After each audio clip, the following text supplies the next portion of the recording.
Svatá země, kudy kdysi kráčely stopy Ibrahima, Mojžíše, Dávida, Šalomouna, Ježíše a Mohameda. Místo plné víry, historie a paměti, společné dědictví celého lidstva, které musíme chránit a vážit si ho. Od roku 1948 byli lidé vyhnáni ze svých domovů a žili v bolesti a odloučení.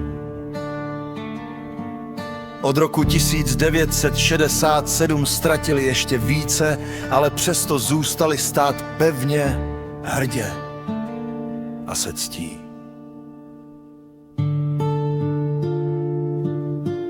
Utrpení Palestiny není vzdálený příběh, ale pravda, která se týká nás všech, i když stavějí zdi a uzavírají cesty, naše srdce jim musí být vždy otevřená.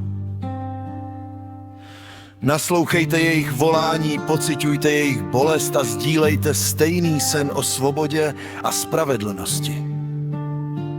Zajímat se, rozumět a jednat, to je začátek každé změny a naše společná povinnost.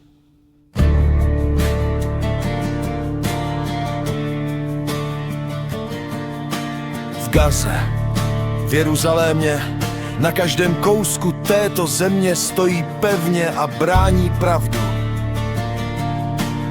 Nikdy nezapomínejme na jejich historii, vyprávějme ji a uchovávejme ji živou v našich srdcích. Modleme se, aby byla chráněna svatost mešity Al-Aqsa a aby děti mohly žít bezpečně a v míru. Každá malá pozornost se stává velkou silou, která osvětluje cestu ke svobodě a spravedlnosti. Ať jste kdokoliv a kdekoliv žijete, máte právo i povinnost se o Palestinu zajímat. Dejte jim vědět, že nejsou sami, že celý svět je vidí a podporuje jejich boj.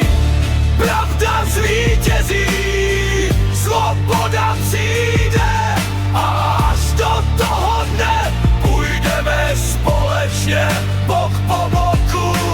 Připojte se k nám a buďte oporou, kterou Palestina nejvíce potřebuje.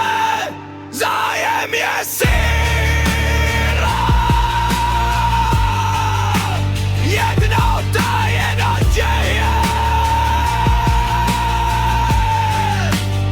Ještě s Palestinou, pamatujte, vaše pozornost a dobrota jsou odvahou a světlem pro ty, kdo vytrvávají v těžkých časech.